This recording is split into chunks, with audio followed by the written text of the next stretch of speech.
and welcome to our fourth episode of In Her Ear Talk Show with me, Dr. Chemtai, Brittany, and Dr. Naisha. Hi, ladies.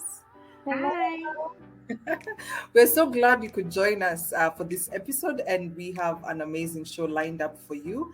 So be sure to watch our previous episodes if you haven't done so, exclusively on the Vocal channel. Today's topic is about high blood pressure or hypertension, and it would help if we knew what high blood pressure really means. So, blood pressure is actually the force of the blood as it beats through the artery walls as your heart is pumping blood through the body.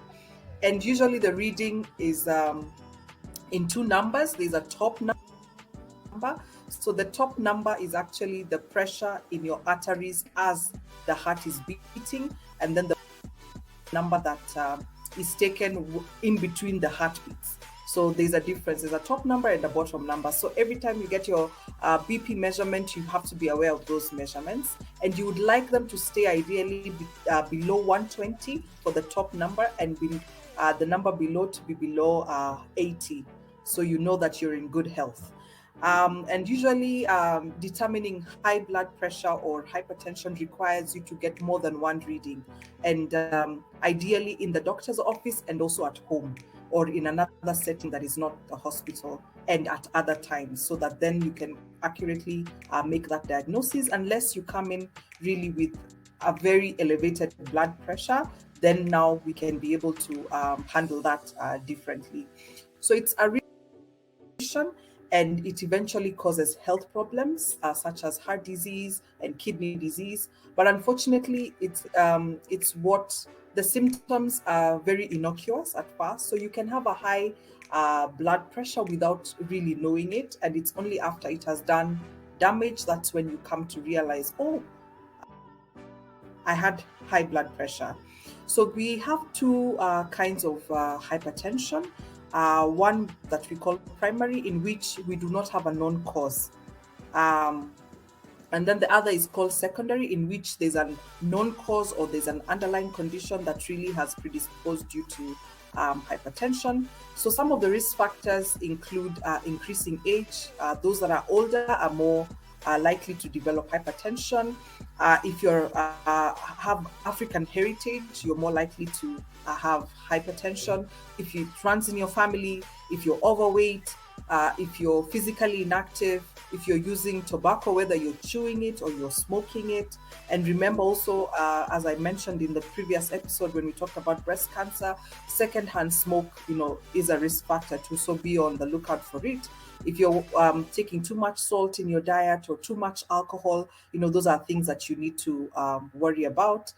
There's some medication that has been associated with developing a high blood pressure, illicit drug use. Sometimes you want to take a little bit of cocaine here, heroin, methamphetamines. Those have also been associated with hypertension. Some medical conditions are also associated with high blood pressure, like diabetes, like kidney disease, thyroid disease. So you and your physician need to be on the lookout for those two.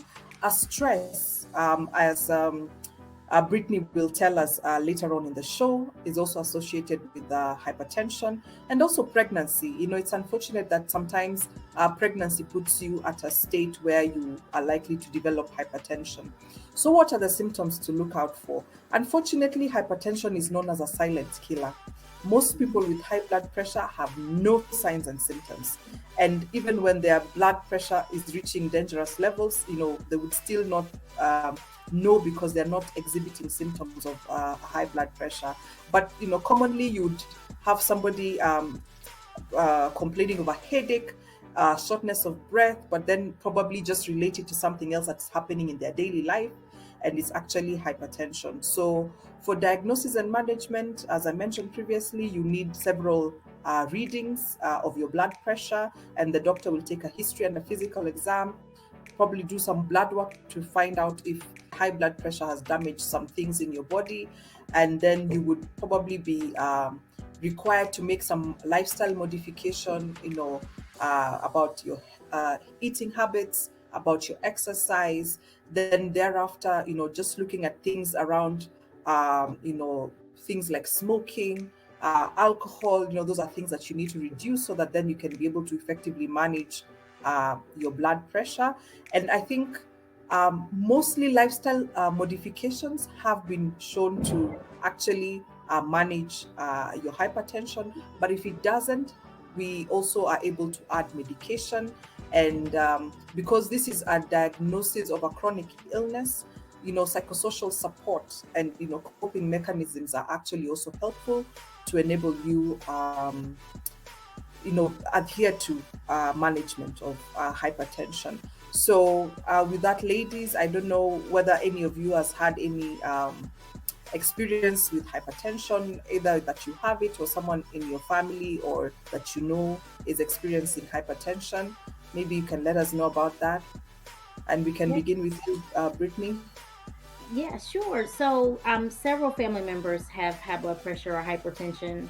And I have learned through the years that some of it is hereditary, right? So, in my husband's family, they have something with their arteries. It's hereditary. It didn't matter what their diet or exercise looked like it just, that they knew by a certain age that they would have to take some type of a water pill or some type of medication to help manage it. And then on the other side, on my mother's side, we've seen where some of it has been related to diet and lifestyle. So I've definitely seen firsthand the different types of high blood pressure or hypertension and how they're managed. So I've watched some family members be able to really live a healthier lifestyle and it not require a lot of medication, and some where it has. Yeah. What about you, Dr. Naisha? I can agree. Like, I don't have it, but my mom and grandmother definitely had it, high blood pressure. And my grandmother, she took more medication than my mom did because she was older. But she wasn't overweight. She didn't eat a whole lot of bad things. So maybe it's hereditary for us too. I guess that's another thing that I'm just really like adamant about when it comes to exercising and my diet. Like, I'm so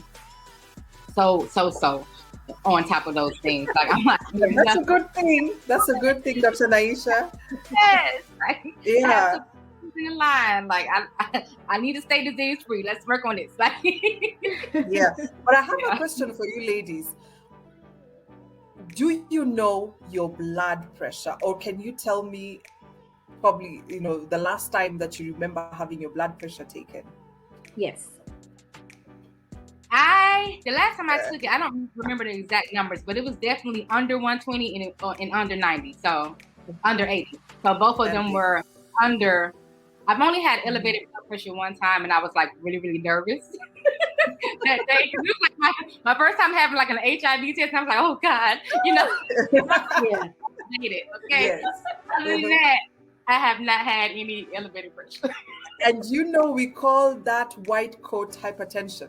When you're scared and you're in the doctor's office, and then your readings are off the charts.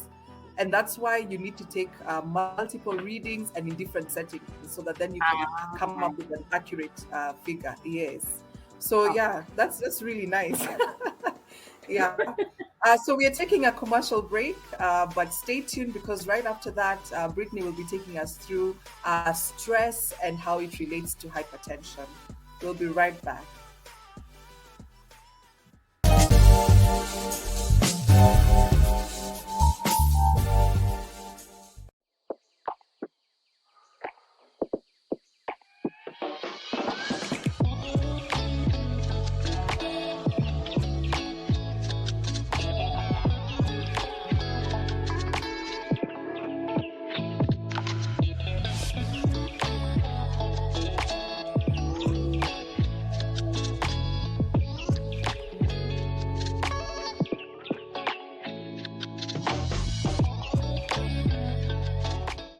Girls dream of a life filled with friendship, money, travel, and self-confidence. What if I told you that starting your own Mary Kay business could fulfill all those dreams? I am $500,000 Pink Cadillac Senior Sales Director Valerie Peterson Kelly, and I was once that little girl dreaming. Tap in with me on Instagram or Facebook for your 15-minute interview. Who knows? MK could be for you.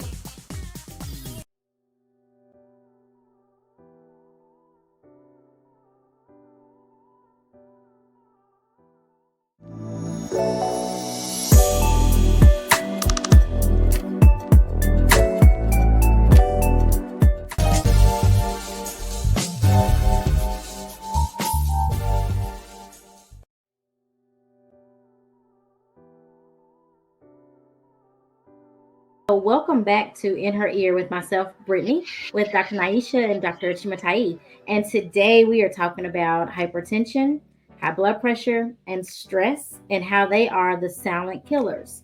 So, stress is probably one of the number one risk factors that can let you know without doubt you will likely develop high blood pressure or hypertension. Because we know that stress, very similar to anxiety, right? It is tied to your central nervous system, which means it is going to spike your heart rate, which means if you're staying there too long, your heart is doing extra work to pump the blood through your body. Therefore, hello, hypertension, high blood pressure, right? So, stress is common and normal within reason. So, we all have had, and I'm sure you ladies, can tell me a time or two where you yourself have had an increased amount of stress. I have friends who are going through a PhD programs and they are stressed to the max. Yeah. They all like constantly are talking about their stress level. Oh yeah. Being a parent, right? Like being a parent in today's age can automatically increase your stress because you have your values that you want to instill, and you've got all these things in the world that are, flying at your children. So those things are normal stress because there's an end date, right? You know that PhD program is going to come to an end. You'll be able to return to normal. You know, with your children, that one situation that comes to an end, so you'll get some moments of clarity. But if your stress is lasting longer than that, if you find yourself stressed for multiple situations for longer periods of time where there is not an end date, right? So maybe you're stressed because you're worried about your financial means. Maybe you're stressed because you're worried about your overall health. Like that can then lead to an anxiety diagnosis. That is super important to know is that when you are stressed or anxious and it's lasting longer than, let's say, a couple of days, right? Your brain then starts to crave fatty, salty foods. Yes. So that means you are going to be reaching for your chocolates. I'm guilty. 2 9 all my hands up. You're going to reach for your potato chips. Yes. You're going to reach for anything salty. I have a friend who loves to trick herself into thinking she's being healthy because she'll go get peanut butter. Too much peanut butter still has a lot of salt. So, you And sugar. Those fatty, salty foods, and the next thing you know, your blood pressure's up. And now, here goes another cycle starting because now you're stressed and anxious on, well, what can I eat? What can I do? How can I handle it? So I just want to make sure I talk about that. What about you, ladies? What's been your experience with, stress that's lasting longer than it needs to, or stress with no end date? I normally don't have stress without an end date, but I have had like the PhD stress. I had that. My program was 3 years, but on and off, like the lady who was my chairperson, she stressed me out tremendously. I was like, Yeah. That offers hope to people in the PhD. It comes to an end. Look at you, looking good. It's over. Yes. Yes. That's what makes it a huge difference. Is you were able to just say, this one lady for this program is what was causing my stress, and it wasn't that you were helpless or hopeless or any of the other things that lead to long-term stress. Right. I haven't had it long term. Yeah. You got to Chimatai. For me, it's I can particularly remember when my daughter was young, because I had school, I had work, and I had her, and she was not sleeping well, so she was not allowing me to sleep well at night, and I have work and school during the day, and that ties into our topic of sleep. Importance of sleep and sleep deprivation, and how that really can affect your health. And I think one of the things we mentioned is that it can lead you to get diseases like hypertension, because as Brittany has mentioned, stress will make you eat. Yes. And you're bound to become big, and being overweight is a predisposition to hypertension.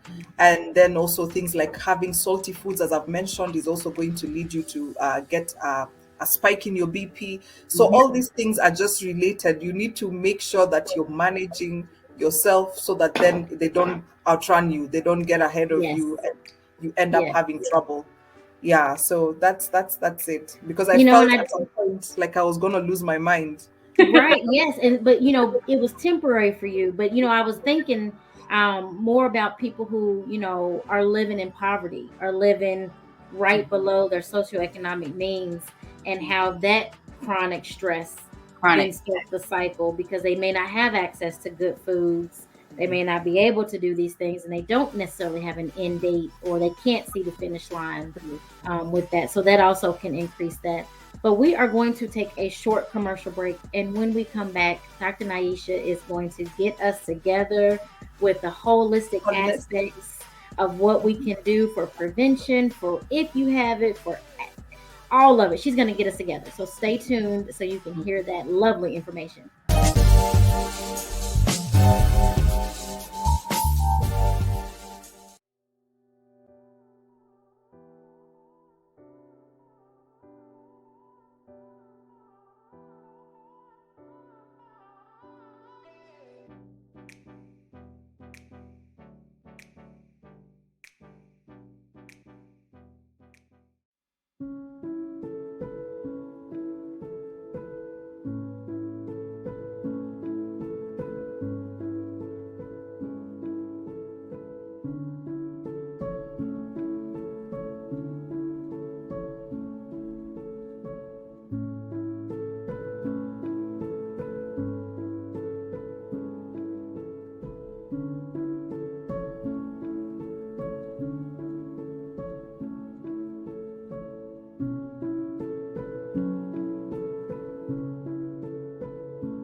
Welcome back to In Her Ear Talk Show with myself, Dr. Naisha, Brittany, and Dr. Chimatayi. We are so happy that you are tuning in as we are talking about hypertension and blood pressure and how it's related to stress. So today I'm going to talk to you more about how you can holistically handle high blood pressure if you have it, or either working towards not getting it. So for one, exercise. My favorite. Y'all know I say that every time. But exercise is really my favorite, y'all. And like movement of your choice. Here's the thing: you don't have to do what somebody's telling you to do. You don't have to lift weights. You don't have to run. You don't have to walk outside. You can do whatever exercise floats your boat. Maybe it's dancing. Maybe it's some kind of Tai Chi. You know what I'm saying? Whatever floats your boat. But you need to move your body. And you know why? Because it helps to lower your blood pressure. Yes. So that blood flow is much better, and it just makes your life better when it comes to hypertension or not even getting it. So make sure you're doing that, and it makes you feel better because it releases those feel-good hormones in your brain, which lowers your cortisol release, and it makes you happier and less stressed because stress is very cyclical. So once you get that cycle started, it's a repeating cycle over and over again. So exercise. Eating habits, like Dr. Chimatayi said, lower your salt intake. And I myself use pink Himalayan salt. I love pink Himalayan salt. So I don't know if you ladies have tried it before or not. Have you tried it? I have not. I love it. For me, pink Himalayan salt versus regular salt, when I have iodine salt, I swell. But pink Himalayan salt does not bother me at all. So it's healthier. It has more minerals than your regular iodized salt. So I recommend it personally. I mean, you can see how it works for you. I don't know, but I like it. So yeah, so That make sure. definitely to try it. Yes. I'm gonna try it Yeah, for sure. I'll go look for it. Yeah. Let us know, right? In the group how you like it. I will. Yes, audience, you tell us about it too. Do you like pink Himalayan salt? Share in the group because we want to know on our Facebook page for In Her Ear. But yeah, so definitely eating high quality foods, y'all. Your lean meats, your organic foods, your non-GMO, wild caught, things of that nature, because it's so much healthier for your body, and your body doesn't have to work as hard to break it down. So eat healthier and more fruits and more veggies. As far as your lifestyle, you want to decrease stress. How do you decrease stress? Create boundaries. It's okay to have boundaries, y'all. Create those boundaries. You may have to get rid of some people, some things, or whatever. It's okay. It is. They'll be all right. Learn to say no, right? So do you ladies have a problem with saying no to things? I know I don't. Do y'all have? Sometimes, yes. Sometimes. You know what? Sometimes I do. I will not. Yep. Sometimes I do have a problem saying no, and I'm working through it, right? But I also am a person that I don't like to cut people and things out. I really try to find ways to make it all fit, and I know that that's not necessarily healthy all the time. But I really would try to find a way to keep something in my life, especially if I think it's super important or someone's told me, from a young age, like, oh, this is important. So, Yeah. but no, I like that, being able to say no, No. and being able to, say no in your setting. And keeping in True. mind that no is a sentence, y'all. Yes, No, complete. period. Yeah, No explanation. complete. Can you do this? No.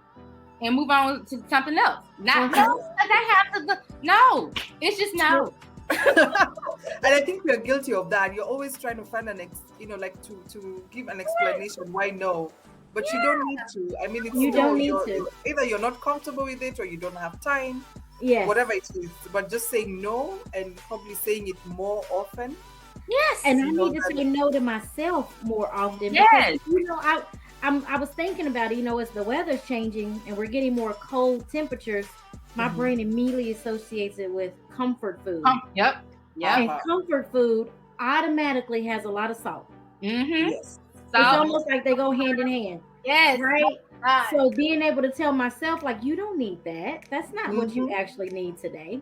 Love it. That's basically a boundary you can create for yourself and say no to things. Yes. Absolutely. That's very important for lowering your stress, right? Saying no, not feeling guilty about it. You say, no, I'm not going to eat. Mama, I'm not eating that macaroni and cheese. I'm not eating it today. You don't have to say, I'm trying to just be like, I'm not having it today. What is that? End of story. Yes. End of story. Like, it's it. Yes.